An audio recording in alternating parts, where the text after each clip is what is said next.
दोस्तों, आज हम हिंदी पत्रकारिता और गद्य भाषा के सर्जक भारतेंदु जी के बारे में जानेंगे। ये मूर्धन्य संपादक थे। भारतेंदु हरिश्चंद्र एक ऐसा बहुआयामी नाम जिसकी परिधि में आने से कोई भी कार्य अछूता नहीं रहा, जिससे व्यक्ति, समाज और देश का विकास एवं नवनिर्माण जुड़ा हुआ हो। वे खड़ी बोली के जन्मदाता, हिंदी साहित्य के पितामह, भारतीय नवजागरण आंदोलन के अग्रदूत जाने जाते हैं। साथ ही इनके बहुमुखी व्यक्तित्व को पत्रकारिता भी समृद्ध और अविस्मरणीय बनाती है। 19वीं शताब्दी में गद्य निर्माण की प्रक्रिया और हिंदी के मानक स्वरूप के निर्माण के साथ ही प्रचार का उद्देश्य भी रखते हुए भारतेंदु ने 1868 में कवि वचन सुधा पत्रिका निकालकर एक नए पृष्ठ का आगाज किया। बाद को इसमें नित नए पृष्ठ जुड़ते गए। हरिश्चंद्र मैगजीन 1873, श्री हरिश्चंद्र चंद्रिका 1874, बाला बोधनी 1874 आदि का संपादन व प्रकाशन किया। भारतेंदु से ही प्रेरणा लेकर पंडित बालकृष्ण भट्ट ने हिंदी प्रदीप पत्र निकाला, जिसका जन जागरण और खासकर वर्नाकुलर एक्ट 1878, जिसमें लॉर्ड लीटन द्वारा अभिव्यक्ति को दबाने का कानून बनाया गया, उसके विरुद्ध खड़े होकर हिंदी प्रदीप ने इतिहास रचा। इस प्रकार भारतेंदु जी एक पत्रकार के रूप में अपने युग के उत्तरदायित्वों को पहचान कर उन्हें सकारात्मक दिशा प्रदान की और समय में जोरदार हस्तक्षेप भी किया। मूर्धन्य संपादक कालम में इस बार पत्रकार संपादक भारतेंदु हरिश्चंद्र के जीवन मूल्यों को मीडिया नवचिंतक के पाठकों तक पहुंचाते हुए हम सबको प्रसन्नता हो रही है। यह श्रृंखला आगे भी जारी रहेगी। हिंदी को प्रतिष्ठा, सार्वभौमिकता और अभिव्यक्ति का सुगम माध्यम प्रदान करने का श्रेय हरिश्चंद्र को है। उन्होंने केंद्र बिंदु बनकर ऐसा प्रकाश प्रस्फुटित किया कि हिंदी भाषा, साहित्य और हिंदी पत्रकारिता को निश्चित दिशा मिली। भारतेंदु जी ने हिंदी के प्रचार और प्रसार के लिए अनेक आवश्यक कदम उठाए। भारतेंदु युग इस मायने में आंदोलनों का युग था। राजनीति, समाज और भाषा तीनों ही क्षेत्रों में 19वीं शताब्दी के उत्तरार्ध में आंदोलन प्रारंभ हुए। इन्हीं के माध्यम के रूप में पत्र पत्रिकाओं, नाटकों, भाषणों का उपयोग भी किया गया।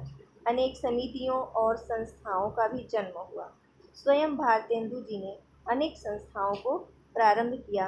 उन्होंने 1866 में मुशायरा, 1870 में कविता वर्धनी सभा, 1873 में तदीय समाज, धार्मिक संस्था और कवि समाज स्थापित किए। काशी की अनाथ रक्षिणी सभा, यंग मैन एसोसिएशन, ब्रह्मामृत वर्षिणी सभा, हिंदी डिबेटिंग क्लब,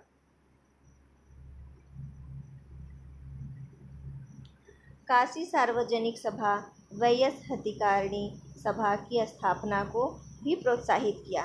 तब आंदोलनों की भाषा उर्दू थी। शिक्षा का प्रमुख उद्देश्य सरकारी नौकरी प्राप्त करना था, अतः अंग्रेजी पढ़ना बढ़ रहा था। ऐसे वातावरण में हिंदी का प्रचार प्रसार सरल काम नहीं था, फिर भी इन्होंने इसे आगे बढ़ाया। उन्होंने हिंदी भाषा और नागरी अक्षरों की उपयोगिता के विषय में अनेक पर्चे निकलवाए तथा अनेक नगरों में जाकर स्वयं भाषण दिए। इस प्रकार वे इस आंदोलन के पथ प्रदर्शक बने। हिंदी के प्रचार प्रसार के लिए श्री राधाचरण गोस्वामी ने 1875 में कवि कुल कौमुदी सभा स्थापित की।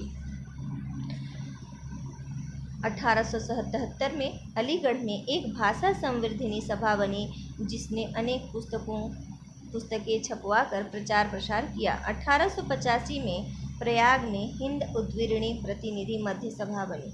पटना में कवि समाज और रांची में मातृभाषा प्रचारिणी नामक संस्था गठित हुई। प्रचार प्रसार के इस सिलसिले को बाद में अनेक लोगों ने आगे बढ़ाया। 1893 में काशी नागरी प्रचारिणी सभा की स्थापना इसी कड़ी में हुई थी। भारतेंदु ने हिंदी को स्थायित्व प्रदान करने के उद्देश्य से व्याकरण की सर्वप्रथम आवश्यकता महसूस की थी। यद्यपि हिंदी व्याकरण के इतिहास में भारतेंदु को भुला दिया गया है, परंतु हिंदी में व्याकरण की रचना भारतेंदु ने अपने समय में ही प्रारंभ की थी। उन्होंने स्कूल के बालक बालिकाओं के लिए प्रथम हिंदी व्याकरण लिखा था, जो 1884 में बिहार बंधु से मुद्रित हुआ था। इसकी भूमिका में उन्होंने लिखा था, हमारे स्कूल के बालकों को किसी ऐसे व्याकरण बिना बड़ी असुविधा थी जो पहले पहल पढ़ाने के योग्य हो, अर्थात जिसको पढ़कर बालकों को हिंदी व्याकरण में प्रवेश का अधिकार हो और हिंदी भाषा में पाठोपयोगी सब प्रकार के पुस्तक संकलन का मेरा बहुत दिनों से मनोरथ ही था। इस हेतु मैंने पहले व्याकरण श्रेणी की यह प्रथम पुस्तक लिखी है। इसकी रीति मैंने हिंदी की स्वतंत्रता भाषानुसार रखी है। इससे इसमें प्रथम अनेक भ्रम होना स्वाभाविक है। इस हेतु हिंदी भाषा के विज्ञ लोग यदि इसमें कुछ गुण दोष पावें तो अनुग्रह पूर्वक मुझे लिखें। दूसरी बार के छपने में वे दोष निकाल दिए जाएंगे। भारतेंदु के पूर्व राजा शिव प्रसाद सितारे हिंद का हिंदी व्याकरण 1875 में बनारस से छपा था, परंतु क्योंकि राजा साहब तत्कालीन सत्ता के कुछ अधिकारी भी थे, अतः उनका व्याकरण अंग्रेजों की भाषा नीति के खिलाफ नहीं हो सका था। उसमें अंग्रेजी और उर्दू का प्रभाव था और यह व्याकरण प्रचलित भाषाओं की व्याकरण पद्धति का या तो अनुसरण मात्र था या किसी न किसी प्रभाव से ग्रस्त था। अतः भारतेंदु के व्याकरण से ही हिंदी व्याकरण को सही दिशा मिली समझना ठीक होगा। उन्हें काव्यात्मकता विरासत में मिली थी। उनके पिता गोपाल चंद हिंदी के अच्छे कवि थे। वे अग्रवाल वैश्य परिवार के योग्य संतान थे। उन्होंने 40 काव्य ग्रंथ लिखे थे। गोपाल चंद्र गिरिधर दास उनका पूरा नाम था। उनके पुत्र बाबू हरिश्चंद्र का जन्म 9 सितंबर 1850 को ऋषि पंचमी के दिन हुआ था। 5 वर्ष की आयु में माता का और 9 वर्ष की आयु में उनके पिता का देहावसान हो गया था। प्रारंभिक शिक्षा के बाद उन्होंने राजा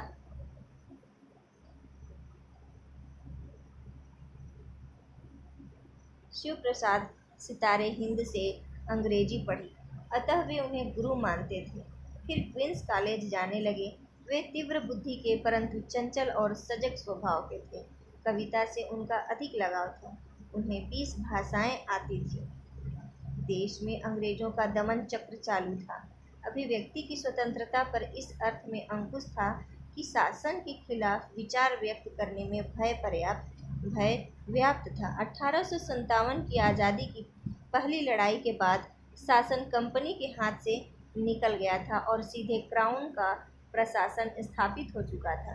देश प्रेम की भावना से ओतप्रोत हरिश्चंद्र ने यह अनुभव किया कि अंग्रेजी की शिक्षा के बिना भारतीय नागरिक अपनी बात अंग्रेजों को कैसे समझा सकें। अतः उन्होंने अपने निवास पर ही एक स्कूल खोल दिया, जो बाद में हरिश्चंद्र स्कूल के नाम से विख्यात हुआ। अध्ययन और मनन में वे काफ़ी समय बिताते थे।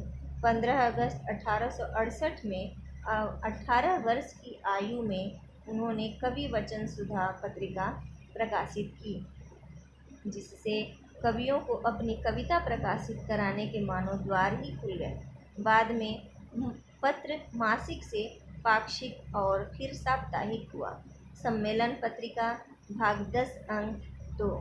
सरकार ने उन्हें 1870 में ऑर्डिनरी मजिस्ट्रेट बनाया, जिस पद को कुछ समय बाद ही उन्होंने छोड़ दिया था। उनके मन में हिंदी संसार की समृद्धि की अपरिमित लालसा थी। ऐसी पत्रिका निकालने के लिए उत्सुक थे जिससे हिंदी भाषियों में भाषा और देश के प्रति लगाव प्रगाढ़ हो। अतः 15 अक्टूबर 1873 में उन्होंने हरिश्चंद्र मैगजीन प्रकाशित की। वे इसके संपादक भी थे। इसके यद्यपि केवल 8 अंक ही निकले, परंतु वह इतिहास रच गई। उनकी लेखनी 1873 से ही परिमार्जित हुई और इसलिए उन्होंने अपने लेखन का प्रारंभ काल 1873 से ही माना है। 1874 में उन्होंने बाला बोधिनी निकाली। उनका संपादन अपूर्व था। वयोवृद्ध हिंदी साहित्यकार प्रेमधन ने एक बार कहा था कि पत्रों का संपादन जैसा हरिश्चंद्र ने किया वैसा देखने में कहीं नहीं आया। वे काव्य रसिक तो थे ही, उनके यहाँ कवियों का सा दरबार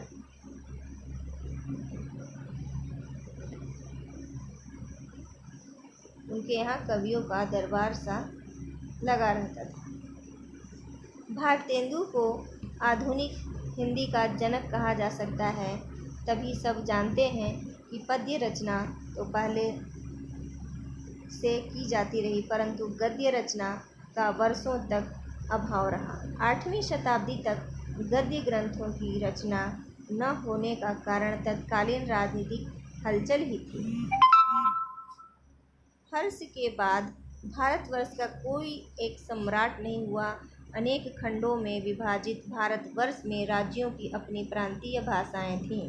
पूरे भारत की एक भाषा न होने से प्रांतीयता का सीमित दायरा था। पद्य राज आश्रित था, कवि चाटुकारिता में प्रवीण थे। मुगलों के शासनकाल में श्रृंगार रस की कविता होने लगी। उसकी भाषा ब्रज थी, जिसका विस्तृत क्षेत्र था। मुगलों को दिल्ली के आसपास की बोलियों के साथ अपनी भाषा फारसी का उपयोग करना पड़ता था। इस प्रकार उर्दू की उत्पत्ति हुई और यह राजभाषा भी हुई। उर्दू भारत की भाषा ही है। उर्दू में गद्य की रचना भी प्रारंभ हुई और बोलियों के शब्द भी सम्मिलित हैं। तो वे काव्य रसिक तो थे ही, उनके यहाँ कवियों का दरबार सा लगा रहता था। उन दिनों समस्या पूर्ति का खूब रिवाज था। इससे नव लेखकों की दृष्टि पैनी होती थी और भावों के आदान प्रदान से सोच का दायरा बढ़ता था। उन्होंने पैनी रीडिंग नाम से एक समाज की स्थापना की थी, जिसमें हिंदी के लेखक लेख लिखते थे और समस्या पूर्ति कर सुनाते थे। उन्होंने काशी में 1873 में तदीय समाज नामक एक सभा की स्थापना भी की, जिसमें धर्म संबंधी विषयों पर चर्चा हुआ करती थी। दिल्ली दरबार के समय इसी समाज ने गोरक्षा के पक्ष में 1 लाख जनता के हस्ताक्षर कराकर इसकी मांग प्रस्तुत की थी। वे यद्यपि केवल 35 वर्ष ही जिए, परंतु इस अवधि में उन्होंने 100 वर्षों का बुनियादी कार्य करके हिंदी में एक युग की शक्ति भर दी। सन 1882 में वे उदयपुर गए, जहां उन्हें श्रीनाथ जी के दर्शन के अलावा मेवाड़ नरेश महाराणा सज्जन सिंह से मिलना था। वहां से लौटकर वे बीमार पड़ गए। उन्हें हैजा भी हुआ, परंतु बच गए। इसी बीच उन्होंने नाटक नामक एक ग्रंथ पूरा किया। इसके समर्पण में उन्होंने लिखा, नाथ, आज 1 सप्ताह होता है कि मेरे इस मनुष्य जीवन का अंतिम हो चुका, किंतु न जाने क्या सोचकर और किस पर अनुग्रह करके उसकी आज्ञा नहीं हुई। यद्यपि संसार के कुरोगों से मन प्राण तो नित्य ग्रस्त थे ही, किंतु 4 महीने से शरीर से भी रोगग्रस्त। उन्हें क्षय रोग हो गया था। उस जमाने में क्षय रोग की पहचान कठिन थी, अतः श्वास, खांसी और दमा का इलाज होता रहा। बीमारी की हालत में भी लिखने का क्रम बंद नहीं हुआ। मृत्यु के 1.5 महीने पूर्व हरिश्चंद्र चंद्रिका की अंतिम संख्याओं में प्रकाशित शांति राम की कविता उसी समय लिखी गई थी। उनका निम्नलिखित पद उनकी अंतिम रचना थी। डंका पूछ का बज रहा, मुसाफिर जागो रे भाई, देखो लाद चले पंथी, सब तुम क्यों रहे भुलाई। जब चलना ही निश्चय है तो लेकिन माल लदाई, हरि चंद हरिपद बिनु नहीं तो रही जय हो मुहबाई। उनकी मृत्यु 6 जनवरी 1885 को रात 9:45 बजे हुई। उनकी मृत्यु से सारे देश में शोक छा गया। लाहौर के मित्र विलास ने लिखा, यही मालूम होता है कि तू कलम दावात लिए बस्ता सामान धरे, उसमें कागज रूपी बिखरे रत्नों का हास्य मुख के साथ एक लड़ी में पिरो रहा है और सोच रहा है कि किस आशावान की झोली इससे भरूं। गोदड़ी में लाल सुना करते थे, परंतु देखे तेरे ही पास। हाँ, अब कौन उनको परख सकेगा और कौन उनकी माला बनावेगा। भारतेंदु उर्दू में भी अच्छी कविता करते थे। उर्दू में उनका उपनाम तखल्लुस मतलब रसा। रसा नाम से वो उर्दू में कविताएं लिखा करते थे। इस संबंध में एक संस्मरण याद किया जाता है कि एक दिन भारतेंदु अपने बाग गए थे। नौकर उनका हाथ धुला रहा था, तभी पास से एक शायर निकले। रमणीक वातावरण में शायर की शायरी ने जोर मारा और एक मिसरा, आती है बाग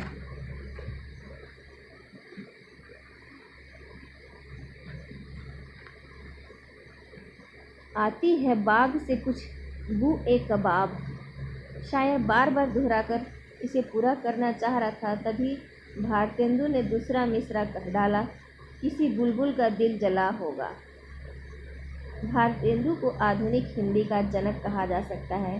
सभी जानते हैं कि पद्य रचना तो पहले से की जाती रही, परंतु गद्य रचना का वर्षों तक अभाव रहा। 8वीं शताब्दी तक गद्य ग्रंथों की रचना न होने के कारण तत्कालीन राजनीतिक हलचल ही थी। हर्ष के बाद भारतवर्ष का कोई एक सम्राट नहीं हुआ। अनेक खंडों में विभाजित भारतवर्ष में राज्यों की अपनी प्रांतीय भाषाएं थीं। पूरे भारत की एक भाषा न होने से प्रांतीयता का सीमित दायरा था। पद्य राज आश्रित था, कवि चाटुकारिता में प्रवीण थे।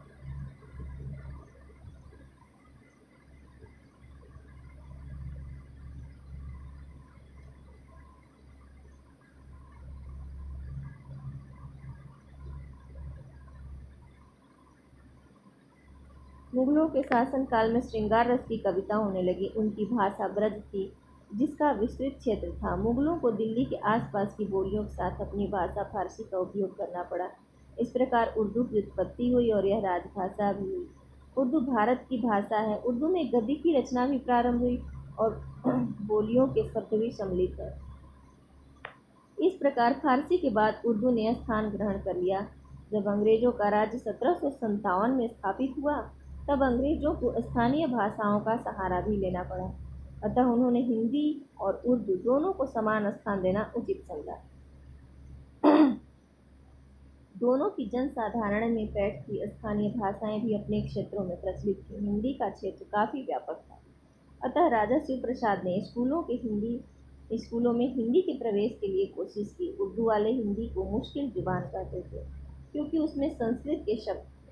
राजा शिव प्रसाद ने हिंदी को और सरल बनाया और उसमें उर्दू के प्रचलित शब्दों का समावेश करने की मुहिम चलाई और उसे स्कूलों में प्रवेश मिल गया। वह शुद्ध हिंदी न रहकर हिंदुस्तानी हो गई। ऐसे संकट के समय भारतेंदु हरिश्चंद्र का पदार्पण हुआ। उस समय उर्दू और फारसी का बोलबाला था। राजा शिव प्रसाद के प्रयत्नों से हिंदी स्कूल में पहुंच चुकी थी। गद्य के नाम से सैयद इंसाअल्लाह खां की रानी केतकी की कहानी, लल्लू लाल का प्रेम सागर और सदल मिश्र का नासिकेत उपाख्यान जैसी कुछ गद्य पुस्तकें ही उपलब्ध थी, जो अपर्याप्त थी। राजा शिव प्रसाद ने स्वयं कुछ पुस्तकें लिखी, परंतु वे उर्दू मिश्रित हिंदी लिखते थे। तभी आगरा के राजा लक्ष्मण सिंह ने संस्कृत युक्त हिंदी की पुस्तकों की रचना की, क्योंकि वे चाहते थे कि शुद्ध हिंदी की पुस्तकें स्कूलों में पढ़ाई जाए। भारतेंदु युग के पूर्व अनेक अध्यापक लेखकों ने कुछ उपयोगी गद्य की रचना की थी। कथा कहानी के साथ लेख, नाटक, पद्य, भूमिका, जीवन चरित्र, आत्मजीवनी, संवाद आदि की गद्य रचना सदल मिश्र, लल्लू राम, हरिराम, बंसीधर, कृष्णदत्त मिश्र आदि ने की थी। फोर्ट विलियम कॉलेज के स्थापना काल से ही श्री भारतेंदु के क्षेत्र में आने तक की अवधि से उपर्युक्त लेखकों ने महत्वपूर्ण योगदान दिया था। हिंदी गद्य के निर्माण में दो नगर आगरा और वाराणसी ही अग्रणी थे। लल्लू लाल जी आगरा निवासी थे। वे गुजराती ब्राह्मण थे। बाद में फोर्ट विलियम कॉलेज में अध्यापक हुए। उनकी कुल 14 रचनाएं प्राप्त। सदल मिश्र आरा बिहार के निवासी थे। उनका मौलिक गद्य नासिकेत उपाख्यान, खड़ी बोली गद्य में नचिकेत कथा प्रसिद्ध है। इसी आंदोलन को हरिश्चंद्र ने पूरी हिम्मत से संभाला। उन्होंने देखा कि स्कूलों में हिंदी की गद्य रचनाएं तक पढ़ाने के लिए पर्याप्त प्रकाशन नहीं है। उन्होंने सोचा कि जब तक इस कमी को पूरा नहीं किया जाएगा, तब तक हिंदी को सही स्थान नहीं मिल पाएगा। उन्होंने इसका समाधान अपनी स्वयं की नई शैलियों से किया, जिन्हें जनता ने पसंद किया। ये सरल, सहज और स्वाभाविक शैलियाँ थीं। भारतेंदु ने हिंदी भाषा को नया स्वरूप देकर उसे आम आदमी की भाषा बना दिया। उसे उन्हें हिंदी तथा उसकी भी भाषाओं के अतिरिक्त संस्कृत, अंग्रेजी, बांग्ला, गुजराती, उर्दू, मराठी, पंजाबी आदि भाषाएं भी आती थीं। अतः उन्होंने अपनी शैली को उसके पाठकों के अनुरूप आकार दिया। विवेचनात्मक और गंभीर विषयों के लिए उन्होंने अपनी शैली में संस्कृत के शब्दों का प्रयोग करना उचित समझा, परंतु साधारण और सरल विषयों के लिए उन्होंने शुद्ध हिंदी शैली अपनाई। भारतेंदु हिंदी गद्य के प्रथम पुरुष थे। बोलचाल और पद्य की भाषा के लिए उद्योग करने के बाद उन्होंने लिखने की भाषा की अनेक शैलियाँ प्रतिपादित की, ताकि आगे चलकर ये शैलियाँ अपने आप एक दूसरे में समाहित हो एक ठोस स्वरूप ले सके। उन्होंने लिखने की 12 शैलियाँ बताई, जिसमें संस्कृत के बहुत अधिक शब्द हों, जिसमें संस्कृत के थोड़े शब्द हों जो शुद्ध हिंदी हों, जिसमें अंग्रेजी शब्द घुल मिल गए हों, जिसमें पूर्वियों या काशी की देशज भाषा हो, जो काशी के अर्ध शिक्षित बोलते हों, दक्षिण के लोगों की हिंदी, बंगालियों की हिंदी, अंग्रेज़ों की हिंदी और रेलवे की। उन्होंने गद्य और पद्य दोनों में प्रचुर साहित्य सृजन कर हिंदी को समृद्ध किया। विभिन्न भाषाओं से भी हिंदी में अनुवाद किए, ताकि हिंदी पूरे देश की भाषा बने और विचारों का आदान प्रदान बढ़ता है। वे आशु कवि भी थे। काशी नागरी प्रचारणी सभा के 3 भागों में भारतेंदु ग्रंथावली का प्रकाशन कर उनके संपूर्ण साहित्य के अध्येताओं को सुलभ बना दिया। भाग 1 में उनके नाटकों को, भाग 2 में कविताओं को और भाग 3 में उनकी संपूर्ण गद्य रचनाओं को शामिल किया। भारतेंदु के जन्म के समय भारत का सामाजिक परिवेश अनेक बुराइयों से ग्रस्त था। एकता का अभाव था और बाल विवाह, वृद्ध विवाह, बहु विवाह, जाति भेद, गोवध, वेश्यावृत्ति आदि का बोलबाला था। भारतेंदु ने समाज सुधारक के रूप में जो नेतृत्व प्रदान किया, उससे नवजागरण, आत्मचेतना और आत्मगौरव की भावना प्रवाहित हुई। इसलिए तत्कालीन पत्र पत्रिकाओं ने सामाजिक बुराइयों के संबंध में खुलकर जनमानस को झकझोरने की कोशिश की। स्वयं भारतेंदु द्वारा संपादित मासिक पत्रिका कवि वचन सुधा ने हिंदू शब्द के स्थान पर आर्य शब्द के प्रयोग पर बल दिया, ताकि जनता आत्मगौरव की भावना को पहचान कर तदनुसार आचरण करे। इसी भावना को बिहार के प्रथम साप्ताहिक बिहार बंधु ने 1874 में लिखा। देश की बढ़ती और भलाई का उपाय सिर्फ मेल और एक दूसरे के साथ मोहब्बत करना है। अगर इस जगह संसार में प्रीति न रहती तो उसका एक काम भी न चल सकता। भारतेंदु के प्रभाव से तत्कालीन साहित्यकारों ने भी सामाजिक बुराइयों पर लेखन किया। गया निवासी पंडित चतुर्भुज मिश्र ने अवधूत नामक नाटक में बहुविवाह के दुष्परिणामों पर प्रकाश डालते हुए जन चेतना फैलाई। भारतेंदु जी ने 4 आवधिक पत्रिकाएं निकाली थी: हरिश्चंद्र मैगजीन, कवि वचन सुधा, हरिश्चंद्र चंद्रिका, बालाकोट। उन्हें 80 मौरा प्रतिम हिंदी साहित्य सेवा के लिए सन 1880 में भारतेंदु की पदवी से अलंकृत किया गया। उन्होंने नाटकों के माध्यम से भी जन जागरण किया। उनका भारत दुर्दशा नाटक करुणा का सागर है। भारतेंदु हर समय लिखा ही करते थे। एक बार बद्रीनारायण चौधरी प्रेमघन एक मेले में बनारस गए और भारतेंदु जी के घर ही ठहरे। उन्होंने देखा कि भारतेंदु जब भी बैठते तब उनके हाथ में कलम और सामने कागज रखे रहते थे, कुछ न कुछ लिखा ही करते थे। यह देख प्रेमधन ने कहा, क्या भारतेंदु, जब देखो तब लिखा ही करते हो? भारतेंदु जी ने उत्तर दिया, जी हाँ, मैं यह जानता हूँ कि आपके जितना अच्छा नहीं लिख सकता, पर आप अच्छा लिखकर ही क्या करेंगे यदि लिखेंगे ही नहीं।